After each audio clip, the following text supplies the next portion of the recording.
কক্সবাজারের রোহিঙ্গা ক্যাম্পে এআরও নেতা এবং হালিম বাহিনীর প্রধান হালিমকে দুর্বৃত্তরা গুলি করে হত্যা করেছে। বিষয়টি আমাদেরকে উখিয়া থানার ভারপ্রাপ্ত কর্মকর্তা তিনি আমাদেরকে বিষয়টি জানিয়েছে এবং ইতিমধ্যে হালিমকে বহনকারী যে মরদেহের গাড়িটি সেটি কক্সবাজারের উদ্দেশ্যে রওনা দিয়েছে, এটিও জানতে পেরেছি। একটু বলে রাখি, এই ঘটনায় হালিম মারা গেছে এবং তার সাথে দুজন আহত হয়েছে।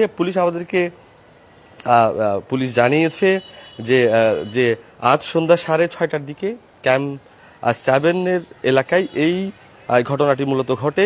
তবে রোহিঙ্গা ক্যাম্পের ইস্ট বালুখালী থেকে কয়েকজন মোটরসাইকেলে নিজ নিজ সেরে ফিরছিলেন। পথে ক্যাম্প 8 স্টের 32.7-এর মধ্যবর্তী যে তরতাজা ব্রিজ এলাকায় পৌঁছালে অজ্ঞাতনামা অস্ত্রধারীরা তাদেরকে গুলি করে। এই ঘটনায় আহত হয়েছে মোহাম্মদুল্লাহ এবং নূর মোহাম্মদ, তার বয়স 32 বছর। তারা আহত হয়েছে। তাদেরকে প্রথমে কুতুবালং MSF হাসপাতালে নিয়ে যাওয়া হলে সেখান থেকে কক্সবাজার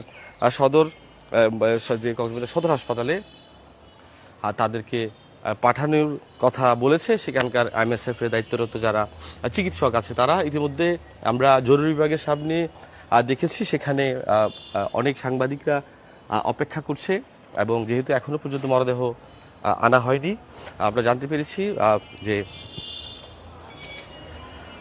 মরদেহ নিয়ে রওনা দিয়েছে অ্যাম্বুলেন্সটি রওনা দিয়েছে। আমরা একটু আপনাদেরকে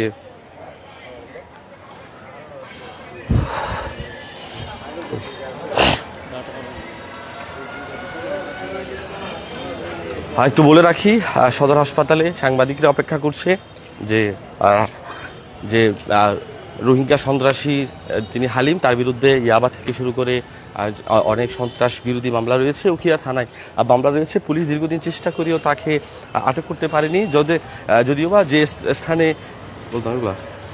স্থানে ঘটনা ঘটেছে, যে ক্যাম্পে, সেখানে প্রশাসনের অর্থাৎ আইনশৃঙ্খলা বাহিনী জোরদার করা হয়েছে, সেখানে টহল বাড়ানো হয়েছে। আমাদেরকে সেটিও জানিয়েছে এবং APBNও সেখানে টহল দিচ্ছে এবং উখিয়া থানার পুলিশও সেই জায়গাতে টহল দিচ্ছে। যদিও এখন পর্যন্ত যে হালিম বাহিনীর প্রধান যে হালিম, সে দুর্বৃত্তের গুলিতে নিহত হয়েছে এবং এই ঘটনায় 2 জন আহত হয়েছে। এখন পর্যন্ত যদি বলতে হয়, তাকে এখন পর্যন্ত আনা হয়নি। সাংবাদিকরা অপেক্ষা করছে, সবাই অপেক্ষা করছে। আমরা জানাচ্ছিলাম রোহিঙ্গা ক্যাম্পের যে এআরও বাহিনীর যে প্রধান অর্থাৎ হালিম বাহিনীর প্রধান হালিম হত্যাকাণ্ডের সর্বশেষ।